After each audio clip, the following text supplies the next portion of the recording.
So this chart is not only going to show you why all of your macro FinTwit analysts are wrong, but it's also going to show you which countries will actually be more likely to adopt Bitcoin. And it is also going to show you which country could actually be the winner in this America versus the world battle that we're watching right now with the BRICS countries. So let's get straight into it.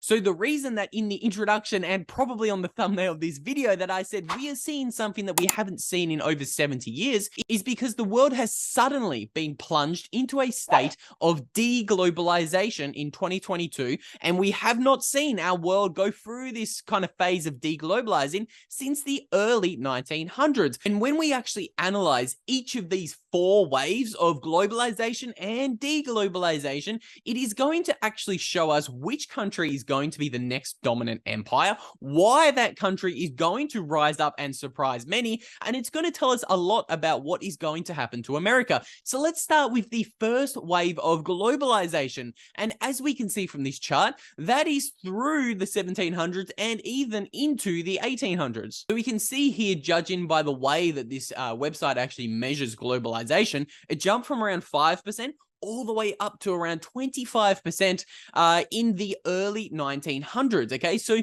which country was benefiting the most through this wave of globalization? It was actually Britain, okay? Britain was the dominant global empire in the 1800s and even into the early 1900s. They held the global reserve currency, the British pound, and they were the dominant country of the world in this state of globalizing. Now, this is interesting because we're going to draw a lot of analogies between Britain, which dominated wave one of globalization, and China, who, as we will see, dominated wave two of globalization. Because I believe that Britain should not have been the dominant superpower, okay? They have a tiny landmass, they have a relatively small population, they don't have an abundant amount of resources and natural energy, okay? They do have coal, and that is kind of where coal was discovered in the 1600s, and that is why the Industrial Revolution emerged out of Britain in the 1700s, but they are not the dominant place in the world for a number of reasons, not only because of the economic reasons, but also geography. Geographically, they're not in the best location. And when you shift from a world that is globalizing to a world that is deglobalizing, all of these weaknesses are exposed, okay? Like Warren Buffett says, when the tide goes out, you get to see who is swimming naked. And I like to think of a globalization and deglobalization in the same light. When you start to go through deglobalization and the world is no longer cooperating and global trade begins to slow, you're able to expose the weaknesses of the countries that benefited during times of globalization. And for Britain, what happened in this phase of deglobalization in the early 1900s? Well, they lost the global reserve currency and America sprung up, okay? America benefited most from this wave two of deglobalization, which, as we can see, took place between 1915 to 1944. So again, what happened in that 29-year period? We saw two world wars, we saw Great Depressions, we saw countries hate each other, we saw populism, we saw all of these crazy things go on. And what happened during that time was all the countries who had weaknesses, they were exposed, and the country with the best geography, demographics, economy, and natural resources rose up to become the dominant global empire, and that is America, okay?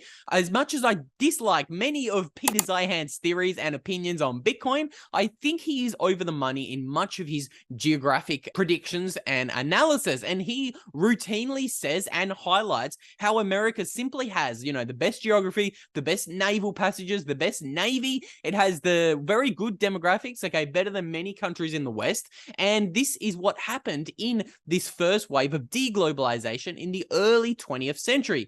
America was shown to be the dominant country that it actually is.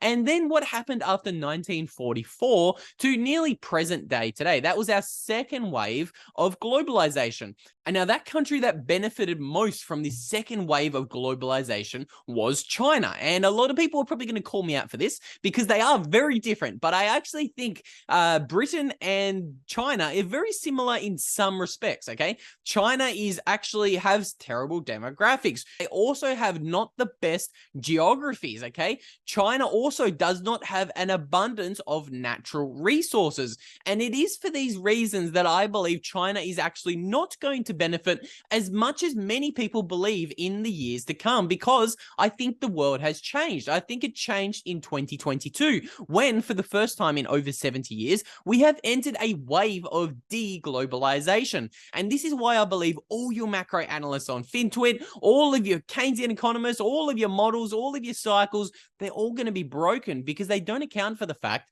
that the world changed. Okay, the world has changed in 2022, and all of these models about China taking over the world and, you know, the BRICS countries becoming dominant, they are built upon the past 80 years of globalization. We're not living through that world anymore. We're living through deglobalization. And funny enough, I actually think the fact that we are transitioning to a deglobalizing world could certainly have the potential for America to extend its global reserve currency and empire for much longer than most people believe. Obviously, they are going to have to change a few things. They are probably going to have to see the Democrats lose their dominance in the White House, okay? America needs to become energy independent once again. We have all of the resources, but in Biden's own words, they are trying to get away from using dense energy sources. They're trying to demonize fossil fuels and natural gas. So obviously, if America does want to benefit from this wave of deglobalization, it needs to smarten up a bit, but it has all of the tools and all the potential to actually be the country that benefits most from this wave of deglobalization. And we haven't even begun talking about how technology fits into this picture. Okay, now we have the emergence of Bitcoin during this wave of deglobalization. And I believe it kind of goes without saying that the country that does embrace Bitcoin, freedom money, decentralized, unstoppable freedom money during this wave of deglobalization is probably going to benefit most. Okay, so right now, I think by all estimates, the Americans actually hold the most amount of Bitcoin from any country around the world. And if the American government ever comes to the realization that the proliferation of Bitcoin around the world actually helps the US dollar, I think you could see America really continue its dominance as the global reserve currency, because a monetizing Bitcoin is actually going to be good for the US dollar. And now this is where I'm about to trigger some people, because most people disagree with this opinion, but I'm going to continue beating the drum on it. I believe that a proliferation of Bitcoin adoption around the world actually benefits one country more than it does any other country around the world. And despite popular opinion, that country is America. And most people are going to be screaming. They're going to be yelling at me from their home saying, Luke, you're crazy. But hear me out for just a second.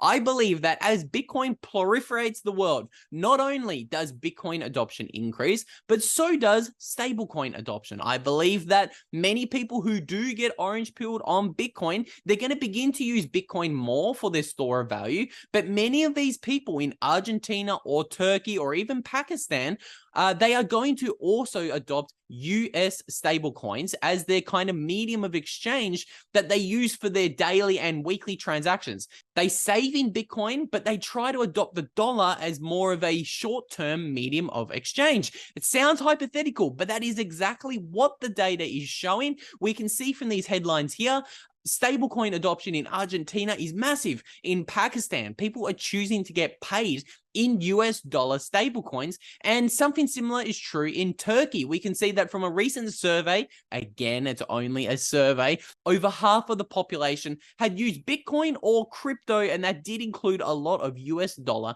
stablecoins. So look, I think there could be a little bit of data there backing up that very speculative belief. If you do want to learn a little bit more on what I've coined the Bitcoin milkshake theory, you can check out the video on that one right there. And with all that said, hope you enjoyed this video. Let me know in the comments down below, do you believe we have entered a wave of deglobalization? I would love to hear your thoughts, so let me know in the comments down below, and I really do hope you enjoy. I'll pop the video up on screen right there. And with all that said, I will see you all in the next video.